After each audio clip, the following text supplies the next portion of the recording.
उमर, ये बताइएगा कि ये जो अभी क्लासर साहब ने बात की है, इससे तो खान साहब नहीं लगता आपको कि दोहरे मेयार हैं कि वो कौम को कुछ बताते हैं, उनकी पार्टी के लीडर भी कुछ और कहते हैं, करते कुछ और हैं। तो इस तरीके से वो आप समझते हैं कि माहौल ऐसा है कि वो अब दोबारा इक़्तिदार में आ जाएंगे, ये जिस रास्ते का उन्होंने बताया रऊफ़ क्लासरा ने कि वो पहले प्रेशर डाल रहे हैं और फिर वो सेट ऑफ जनरल्स ढूंढ रहे हैं जो उनको दोबारा ताकत मिल जाए, मुमकिन है? अबसार साहब, ये पुरानी बात है। एक दफ़ा मेरी हफीज़ुल्लाह न्याज़ी साहब से बात हुई और हफीज़ुल्लाह न्याज़ी साहब का ये कहना था कि इमरान खान का कोई ऐसा कज़न नहीं जो बहनोई भी हो और कोई ऐसा बहनोई नहीं जो कज़न भी हो, ठीक है। तो लिहाजा वो उनको एक, जिस तरह इमरान खान का ये ख्याल था कि वो मगरब को बहुत अच्छी तरह जानते हैं, तो न्याज़ी साहब जो हैं वो समझते हैं कि मैं इमरान खान को बहुत अच्छा जानता हूँ। हाँ, ठीक।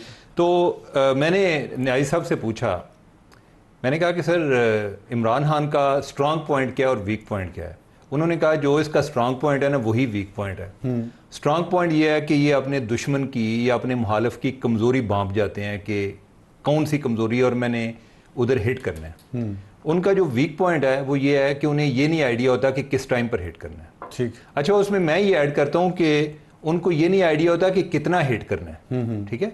अब जो क्लासरा साहब ने बताया कि जो पहले PMLN की भी स्ट्रेटजी थी कि भाई हम कोई थोड़ा सा अपोज करके तो फिर उनके साथ नेगोशिएट करेंगे। इमरान खान जो है ना, वो जो उनकी एक बड़ी एक स्ट्रेटजी ये भी रही है कि offence is the best defence. उनको जब वो शुरू होते हैं ना, उनको ये नहीं पता चलता कि रुकना किधर है। अब उस वजह से वो जो चीज़ उनको अवाम में बहुत ज़्यादा पॉपुलर कर रही है ना, वो ये है कि वो अपनी तरफ से एक मुज़ाहमत पसंद लीडर बन गए हैं। अब उससे आगे जो होना था या जिसके लिए उन्होंने सब कुछ किया, वो तो ये था कि मैं मुज़ाकरात करूं ताकि मैं आपस पावर में आने का कोई अपने लिए रास्ता हमवार करूं।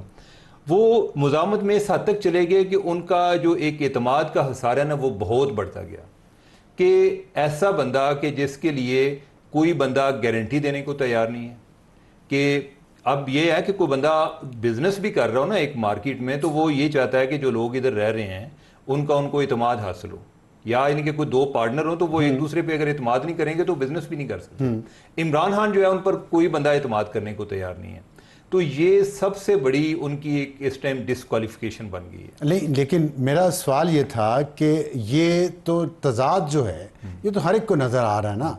जो पुरानी सियासी जमातें थी, अगर उन्होंने पीपल्स पार्टी, मुस्लिम लीग, अगर उन्होंने तनकीद की भी है, एक तो किसी दायरे में की है और फिर साथ उन्होंने अगर कोई डील की है तो वो भी जाहिर है किसी तरीके से की है। यहाँ पे तो गाली है। आपने कहा ना कि वो उनके जो स्ट्रांग पॉइंट, उनका स्ट्रांग पॉइंट उनकी जमात का ये कि गाली निकालो, ट्रोलिंग करो, सोशल मीडिया के ज़रिए लोगों की फैमिली की तस्वीरें लगाओ, उन families member, female family members को गालियाँ निकालो। ये कमज़ोरी हमारे यहाँ है, हमारे कल्चर में, कि नहीं बर्दाश्त होती। तो ये आप समझते हैं कि खान साहब की ये स्ट्रेंथ है कि वो गालियाँ निकाल के लोगों को कॉर्नर करना चाहते हैं डिजिटल मीडिया के ज़रिए और फिर अपनी बात मनवाना चाहते हैं? देखिए, या कोई हिकमत अमली भी है इसमें? नहीं, हिकमत अमली जो उनकी है ना, उसमें हिकमत मुझे नज़र नहीं आती कि क्या है, सिर्फ गालियाँ हैं। देखें, बात यह है कि इमरान खान जो है ना, उनके बारे में ये कहना बड़ा मुश्किल है। किसी भी बंदे के बारे में आप असफ जरदारी साहब की बात कर लें, नवाज शरीफ साहब की बात कर लें या किसी और की, तो आपको ये लगता है कि ये बंदा लड़ेगा लेकिन लड़ाई में फलां चीज़ों का ख्याल रखेगा। ठीक है। इमरान खान के बारे में कुछ नहीं कहा जा सकता। ठीक। रऊफ, ये जो बात की उमर ने, आपके ख्याल में ये एक सियासी और जमहूरी रवैया है कि आप इक़्तिदार की खातिर जो भी हो सका वो करेंगे, या कोई लिमिट होनी चाहिए जहाँ जाके रुके? ये अच्छा पॉइंट उठाया उमर ने कि यहाँ पे बाकी सर्टेन जो इमरान खान साहब के मुखालिफ हैं, वो अपनी कहीं ना कहीं पे लिमिटेशंस वो जानते हैं, रेड लाइंस का उनको एहसास है कि यहाँ पे हम कहाँ तक जा सकते हैं, कहाँ तक नहीं जा सकते। पाकिस्तान को आइडियल डेमोक्रेसी नहीं है, उसके लिए हमें सबको एफर्ट ज़रूर करनी चाहिए, बात भी करनी चाहिए। इतना बड़ा बोझ सम टाइम आपकी जमहूरियत नहीं उठा सकती होती जितना डाल दिया जाता है थर्ड वर्ल्ड कंट्रीज़ के। फौरी तौर पर हम मिसालें देना शुरू, हम भी देते थे, ये नहीं कि हम नहीं करते थे। यूरोप की देंगे, UK की देंगे, उसके बाद आप अमेरिका की देंगे। तो ये चीज़ें सूट नहीं करती। पाकिस्तान को अपने ही हालात के मुताबिक ग्रेजुअली अपने आप को अपने प्रोसेस करके उस लेवल तक ले जाना है। अगेन, जैसे तैयब अर्दगान लेकर आए थे, आपने आपके सामने के 20 साल उन्होंने कैसे परफॉर्मेंस से चीज़ों से आए और एस्टेब्लिशमेंट जब फौज को पीछे लेके गए। हमारे जो सियासतदान है मोस्टली जब पावर से बाहर निकलते हैं वो रातों रात फिर वो कहते हैं वो जमहूरियत हम लाना चाहते हैं। जब पावर में होते हैं उस वक्त इनको याद नहीं आती। इमरान खान साहब को आपको याद होगा, जब पावर में थे पता क्या कहते थे, जो ये कहते थे मुझे सऊदी अरब वाली पावर चाहिए, मुझे चाइना वाली पावर चाहिए, मुझे प्यूटन वाली पावर चाहिए, मुझे ईरान वाली चाहिए, जहाँ पे मैं मुखालफों को in the name of corruption what ever मैं फांसियाँ लगाऊँ। वो आपको याद हो को बाकायदा हवाले देते होते थे। अब ये बदकिस्मती है कि जो ड्रीम वो देखते थे कि ऐसे ऐसे होना चाहिए, मुखालफिन जेल में हो, पीका वगैरह FIA हो, केसेज हो, सारे खान साहब जो उनकी पार्टी पे आग लगे, अनफॉर्चुनेटली आगे सारी चीज़ें हुई हैं।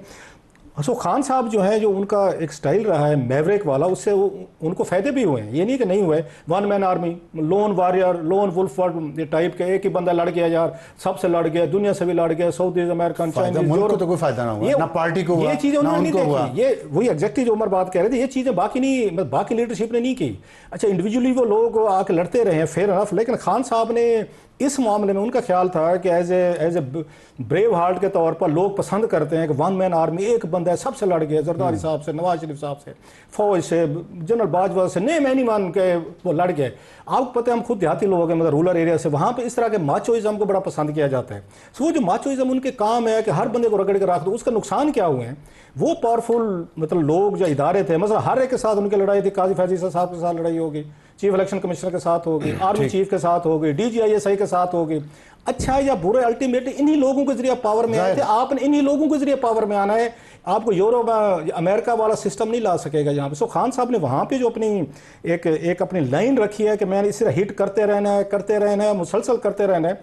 अब उसका नतीजा ये निकला है कि वो डेड एंड में पहुँचे हैं, बंद गली में खड़े हुए हैं। और जब वो आर्मी को कहते हैं कि हमसे बात करें, वो चीज़ करें, तो एक और इसका भी व्यू है, वो ये समझते हैं, जो बड़ी हद तक ठीक है इमरान खान साहब की बात, कि पावर जो है वो शहबाज शरीफ साहब के पास नहीं है, वो जरदारी साहब के पास नहीं है, वो पार्लियामेंट के पास नहीं है। वो बातचीत आपको याद हो भी रही थी इनकी इस साल जनवरी में। उनको ये अच्छी तरीके से पता है खान साहब को कि ये फैसला नहीं कर सकेंगे, जैसे खान साहब फैसला नहीं कर सकते थे। हर बात पे वो कहते थे जनरल ये बाजवा जो है ना, वो हमारे फैसले कर रहे थे। अभी भी उन्हें पता है कि मौजूदा जो पॉलिटिकल क़यादत है, वज़ीर आज़म है, जो भी हैं, ये फैसले नहीं कर रहे। और स्पेशली खान साहब जो है, ये शहबाज शरीफ साहब जो उनके अगेन क्या कहते हैं, पे चेक से ऊपर की बात है, उनके डोमेन से, इमरान खान का जो इशू है पे ग्रेड से ऊपर की बात है। ये कुछ और फोर्सेज ने और खान साहब की आपस का मसला, ये शहबाज शरीफ साहब और इमरान खान साहब का मसला ही नहीं है। उमर, मैं यहाँ आपको लाना चाहता हूँ डिस्कशन में। उन्होंने कहा ये शहबाज शरीफ के पे ग्रेड से ऊपर की बात है, और ये PTI वाले भी ये बात कहते हैं कि हमने इनसे मुज़ाकरात शुरू किए सियासतदानों से, ये एक मुलाकात भी खान की करवा सके, इनके इख्तियार भी कुछ नहीं है, तो जिनसे इख्तियार है उनसे हम बात करना चाहते हैं। ये एक शिकायत भी है कि सिविलियन स्पेस बिल्कुल सुकड़ गई है। तो इस सुकड़ी हुई सिविलियन स्पेस को यहाँ तक पहुँचाने में खान साहब का, जो अपने आप को बहुत मैवरिक समझते हैं, उनका कितना रोल है पिछले 10 साल में? ये आपने बड़ा एक वैलिड पॉइंट रेज किया है। देखें, यानी कि हमारी जो जिद्दोजहद है ना, इसकी कोई समत नहीं होती। हमने जितनी दफ़ा, जिसको हम मुज़ामत कहते हैं, हमने क्या किया कि हम ना वापस हमारी जो स्पेस हमने गेन की हुई होती है ना, हम वो भी खो बैठते हैं। आइडियली तो ये होना चाहिए कि हमने जो स्पेस गेन की है वो बरकरार रहे, हम मजीद के लिए कोशिश करें। आप ये देख लें, मीडिया की स्पेस श्रिंक हो गई है, जुडिशरी की स्पेस श्रिंक हो गई है, पार्लियामेंट की श्रिंक हो गई है। इसका किसने किया? इमरान खान ने किया। ठीक है, हम जो देखें, बात यह है, नहीं, मैं आपको बताता हूँ ना। देखें, बात यह है कि चार्टर ऑफ डेमोक्रेसी एक तरह का सबक था जो उन्होंने पहली जमातों ने सीखा था आपस में लड़ के, और उन्होंने को अपनी मेच्योरिटी शो की। उन्होंने कहा कि हम एक सर्टन लिमिट में क्रॉस नहीं करेंगे, हम एक दूसरे के मैंडेट का एहतराम करेंगे। लेकिन फिर मेमोगेट भी हुआ उसके बाद। नहीं, अच्छा, पंजाब में गवर्नर रूल भी लगा। देखें, वो हुआ ना, लेकिन अगर आप उसका कंपैरिजन इमरान खान के साथ करेंगे ना, तो वो बड़ी छोटी चीजें थी उस तरह से।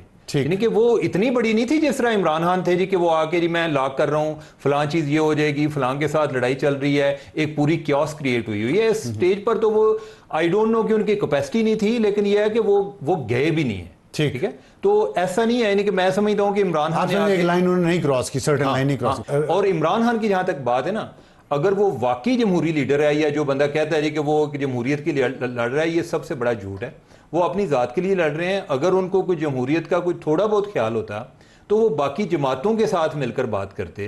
यानी कि वो सिर्फ यही कहते हैं जी कि फ़लाँ जो है मैं उससे, यानी कि उन्होंने शहबाज शरीफ से कहा जी कि मैं उसके साथ मौसम का हाल डिस्कस करूँ। अच्छा, जिसके पास जाना चाहते हैं एस्टेब्लिशमेंट के पास, वो कहते हैं जी आप सियासी लोगों से करें। अलमिया देखें हमारे कि हम जो है यानी कि आमतौर पे करते हैं कि इनको आपस में करनी चाहिए। इधर एस्टेब्लिशमेंट कह रही है जी कि आप सियासी लोग आपस में करें, हम वो उधर नहीं जा रहे। ठीक है, वो किसी का एतमाद जीतने को तैयार नहीं है। वो बस ये कहते हैं कि बयानबाजी की हद तक दूसरे लोग, मैं बयान दूं, आगे से कोई जवाब ना दे और फाइनली मेरे सामने सरेंडर कर जाएं। तो इस तरह से काम चलता है। रऊफ क्लास सिर्फ आखिर में एक कंक्लूड कर दें, खान साहब को क्या करना चाहिए इस सिचुएशन में जहाँ पे उनका दोहरे में आ रहा है? मेरा ख्याल है खान साहब के पास कोई कार्ड नहीं बच गए। इनके पास एक कार्ड था जो इन्होंने वेस्ट किया है, वो था 22 नवंबर पिछले साल। 22 और 26 के दरमियान विंडो थे इनके पास, उस वक्त दबाव भी था, प्रेशर भी था, सारे लोग भी कह रहे थे, चार्ज किस्म का क्राउड भी लेकर आए थे, पख्तूनख्वा से हमारे भाई आए थे, वज़ीर आला बुशरा साहब। It was a very sensitive matter और एस्टैब्लिशमेंट मैं समझता हूँ इमरान खान साहब के हवाले से पहली दफ़ा दबाव का शिकार हुई थी, बातचीत भी हो रही थी, सुबह उन्होंने बंदे भी भेजे। वो टाइम था कि आपने जो एक प्रेशर आपने बिल्ड किया था, आपका मुखालिफ अपोनेंट जो है वो बातचीत के लिए तैयार है, उस वक्त आपको कुछ ना कुछ ले जाए, आपको ले लेना चाहिए। उस वक्त खान साहब ने बस की मिस, क्योंकि शायद पीछे से बताया गया था कि आपने कुछ नहीं करना, जो हिसाब किताब चल रहा था जो भी वहां पे मतलब होती है।